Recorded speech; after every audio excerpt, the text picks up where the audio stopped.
बिस्मिल्लाहिर्रहमानिर्रहीम। अस्सलाम वालेकुम। आई होप कि आप सब ठीक होंगे। आज हमारा lecture number 14 future perfect continuous tense के से रिलेटेड है। इससे पहले हम लोग प्रेजेंट की चारों कैटेगरीज को डिस्कस कर चुके हैं और पास्ट की भी चारों कैटेगरीज को डिस्कस कर चुके हैं और फ्यूचर की भी हम लोग 3 कैटेगरीज को डिस्कस कर चुके हैं और ये हमारा लास्ट लेक्चर है, लास्ट टेंस है जिसको आज हम डिस्कस करने जा रहे हैं, future perfect continuous tense.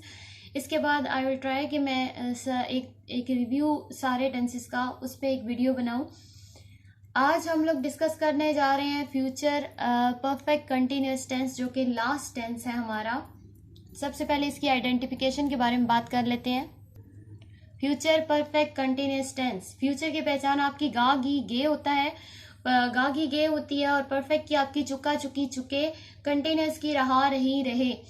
Future perfect continuous tense की पहचान आपकी रहा है, रहा होगा, रही होगी, रहे होंगे होता है। लेकिन अब चूंकि हमारी फ्यूचर कंटिन्यूअस टेंस की भी यही पहचान होती है, रहा होगा, रही होगी, रहे होंगे। तो इनमें डिफरेंस क्या है?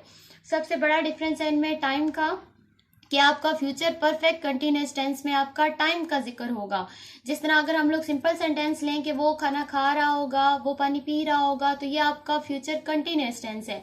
लेकिन अगर हम लोग टाइम का जिक्र कर देते हैं कि वो 2 घंटे से टीवी देख रहा होगा, वो 1 घंटे से खाना खा रहा होगा, या वो 1 बजे से खाना खा रहा होगा, वो 1 बजे से किताब पढ़ रहा होगा, तो ये अगर आपका टाइम का जिक्र जहां पे भी आ जाता है वो आपका फ्यूचर परफेक्ट कंटिन्यूअस टेंस से बिलोंग करता है वो टेंस। फॉर्म ऑफ वर्ब आपकी फोर्थ फॉर्म यूज होगी। Fourth form means first form plus ING, यानी कि इंग फॉर्म भी इसे कहते हैं। फर्स्ट फॉर्म के साथ हम लोग जब आईएनजी लगाएंगे तो वो हमारी फोर्थ फॉर्म बन जाएगी, इंग फॉर्म बन जाएगी। और हमेशा जहां पे भी कंटिन्यूअस का वर्ड आ जाता है वहां पे हमेशा आपकी फोर्थ फॉर्म यूज होती है। बी और बीन के साथ हमेशा आपकी फोर्थ फॉर्म यूज होती है। इसी तरह जब परफेक्ट का आ जाता है, सिंपल परफेक्ट का जिक्र आता है, यहाँ पे तो परफेक्ट कंटिन्यूअस है, आखिरी वर्ड के अकॉर्डिंग आप लोग लगाते हैं तो कंटिन्यूअस टेंस है, तो इस वजह से आपने फोर्थ फॉर्म लगाई। लेकिन जहां पे सिंपल परफेक्ट टेंस होगा वहां पे हमेशा आपकी third form has, have, had के साथ हमेशा आपकी थर्ड फॉर्म लगती है। बी बीन के साथ हमेशा आपकी फोर्थ फॉर्म लगती है, क्योंकि बी बीन जो है वो आपका कंटिन्यूअस को शो करता है और कंटिन्यूअस की जो फॉर्म होती है वो आपकी फोर्थ फॉर्म होती है। तो ये कुछ ऐसी बातें हैं कि आपकी फिंगर टिप्स पे होंगी तो आपके लिए मसला नहीं होगा। आप अगर टेंस को आइडेंटिफाई कर लेते हैं, अगर आपको पता चल जाता है या आपके पास पीछे आपके पास हेल्पिंग वर्ब मौजूद है, आपने आगे फॉर्म ऑफ वर्ब लगानी है, तो आपके लिए मसला नहीं होगा। हमेशा हम लोग जो है बी बीन के साथ हम लोग फोर्थ फॉर्म लगाते हैं और हैज, हैव, हैड के साथ हमेशा हम लोग थर्ड फॉर्म लगाते हैं।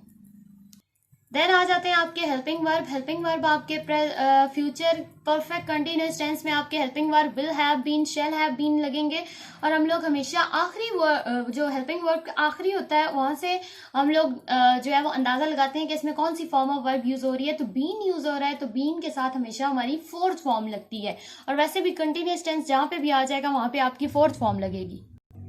देन आपका वक्त का जिक्र जब आता है तो वक्त का जिक्र आप ऐसे ही नहीं करते, आप लोग यूज ऑफ सिंस फॉर आपका आता है, सिंस फॉर यूज करके आप आगे वक्त का जिक्र करते हैं। सिंस आपका पॉइंट ऑफ टाइम के लिए यूज होता है, यानी कि किसी खास टाइम के लिए अगर आपको एग्जैक्ट टाइम दे दिया गया है तो आप सिंस लगाएंगे। लेकिन अगर आपको एग्जैक्ट टाइम नहीं दिया गया, एक अरसे की बात हो रही है, पीरियड ऑफ टाइम की बात हो रही है, तो आप फॉर लगाएंगे। फॉर एग्जाम्पल अगर आपको दिया जाता है कि वो 2 बजे के साथ आपका सिंस लगेगा, 2 घंटे अगर आपका होगा यानी कि एक अरसा बयान होगा तो आपका फॉर लगेगा। जब भी आपको एग्जैक्ट टाइम दिया जाएगा उसके साथ आपका सिंस लगेगा, जब एक अरसे की बात होगी उसके साथ आपका फॉर लगेगा। फॉर एग्जाम्पल अगर मैं कहती हूँ कि मैं 2 साल से इस घर में रह रही हूँ तो आपका फॉर लगेगा क्योंकि एक अरसा बयान हो रहा है। लेकिन अगर मैं कहती हूँ 2018 से इस घर में रह रही हूँ तो एक एग्जैक्ट टाइम आपको पता चल गया है, तो इस वजह से आपका इसके साथ सिंस लगेगा। देन सिंस और फॉर की कुछ example, since 2 o'clock, since Monday, since morning. For की 2 hours, 5 days। अगर आपका पीरियड ऑफ टाइम आ रहा है, कोई भी अरसा बताया जा रहा है इतने दिन से, इतने हफ्तों से, तो उसके लिए आप फॉर लगाएंगे। लेकिन अगर आपका एग्जैक्ट टाइम जिस तरह 2 o'clock, 3 o'clock, 4 o'clock या डे ऑफ डेज में से कोई डे बताया जा रहा है, अगर 2 दिनों से है तो आपका फॉर लगेगा। लेकिन आपका अगर एग्जैक्ट डे बताया जा रहा है मंडे से, ट्यूसडे से, वेडनेसडे से, तो उसके साथ आपका सिंस लगेगा। इसी तरह मॉर्निंग, इवनिंग, नाइट, इनके साथ आपका सिंस लगेगा। एग्जैक्ट टाइम है इस वजह से इनके साथ सिंस। इसी तरह अगर वो कहते हैं कि 3 सालों से, 4 सालों से, तो उसके लिए आपका फॉर लगेगा। लेकिन अगर वो एग्जैक्ट ईयर बता देते हैं 2018 2018 से, 2017 से, 1992 से, तो उसके साथ आपका सिंस लगेगा। सबसे पहले सिंपल सेंटेंस में का सेंटेंस स्ट्रक्चर डिस्कस कर लेते हैं। सबसे पहले आपका सब्जेक्ट यानी कि काम करने वाला, जो सेंटेंस में काम करने वाला मौजूद होगा उसको वो सब्जेक्ट होगा। देन आपका हेल्पिंग वर्ब आपका इसमें will have been, shall have been लगेगा, वो आपका उसके अकॉर्डिंग होगा, सब्जेक्ट के अकॉर्डिंग। आई और वुई के साथ शैल हैव बीन और बाकी सबके साथ विल हैव बीन, वैसे आप आई और वुई के साथ भी विल हैव बीन यूज कर सकते हैं। देन आपका वर्ब की आपकी फोर्थ फॉर्म लगेगी। देन ऑब्जेक्ट होगा आपका, ऑब्जेक्ट जिस पे काम किया जा रहा है। इसके बाद आपने टाइम का जिक्र करना है, तो आप टाइम के अकॉर्डिंग देख लेंगे कि आपने सिंस यूज करना है, पीरियड ऑफ टाइम का जिक्र है या पॉइंट ऑफ टाइम का जिक्र है, तो फिर आप सिंस या फॉर में से यूज करेंगे, प्लस आप आगे टाइम लिख देंगे। सना 2 घंटे से सवाल हल कर रही होगी, इसमें आपका सब्जेक्ट काम करने वाला यानी कि सना लिखेंगे। देन इसके अकॉर्डिंग आपका हेल्पिंग वर्ब जो यूज होगा विल हैव बीन यूज होगा, सना विल हैव बीन। अब हल करना, वर्ब आपने यूज करना है, तो वर्ब हल करना मतलब सॉल्व करना, फोर्थ फॉर्म है तो सॉल्विंग हो जाएगा। देन ऑब्जेक्ट जिस पे काम किया जा रहा है, सवाल पे काम किया जा रहा है, उसको हल किया जा रहा है, तो questions, Sana will have been solving questions. अब आपका आगे टाइम का जिक्र आएगा। 2 घंटे से है, मतलब 2 बजे से अगर होता तो आप सिंस लगाते, लेकिन चूंकि यहाँ पे 2 घंटे से है तो आप फॉर लगाएंगे, फॉर 2 आवर्स।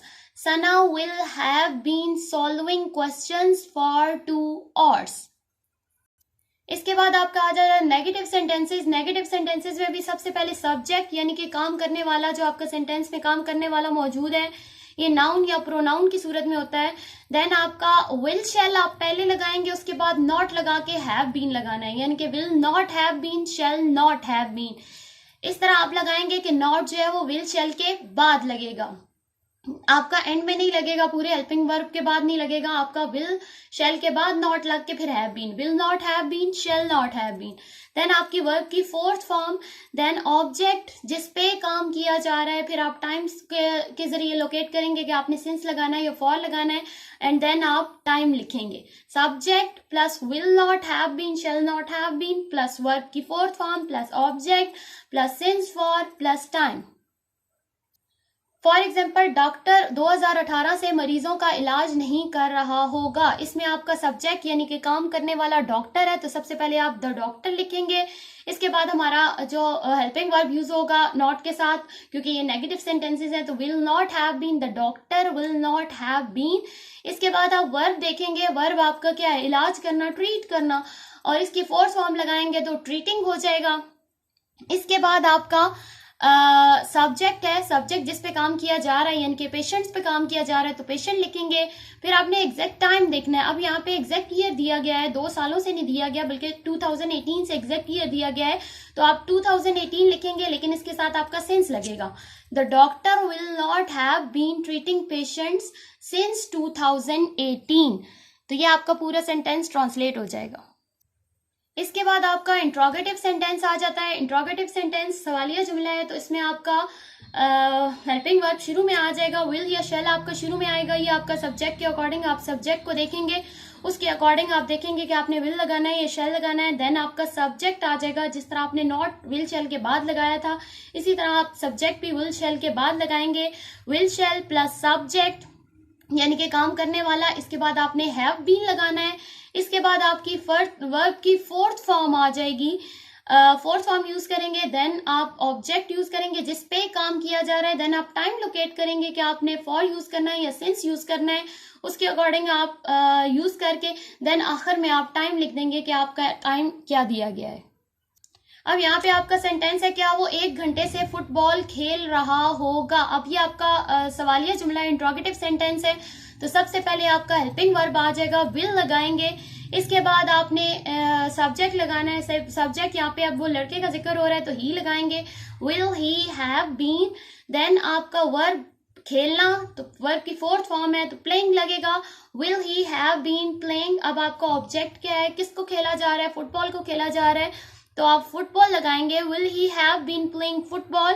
अब आगे आपने टाइम का देखना है कि टाइम के लिए आपने सिंस लगाना है या फॉर लगाना है। अब यहाँ पे 1 घंटे से, अगर 1 बजे से होता, एग्जैक्ट टाइम होता, तो आप सिंस लगाते, लेकिन चूंकि 1 घंटे से है तो आप फॉर लगाएंगे, फॉर 1 आवर और फॉर एन भी आपका, क्योंकि आर्टिकल है और एन, लेकिन और इस शुरू में ये ओ की साउंड दे रहा है, वोवल साउंड दे रहा है, तो उसके साथ एन लगता है, तो आप फॉर 1 आवर भी लिख सकते हैं और फॉर एन आवर भी लिख सकते हैं।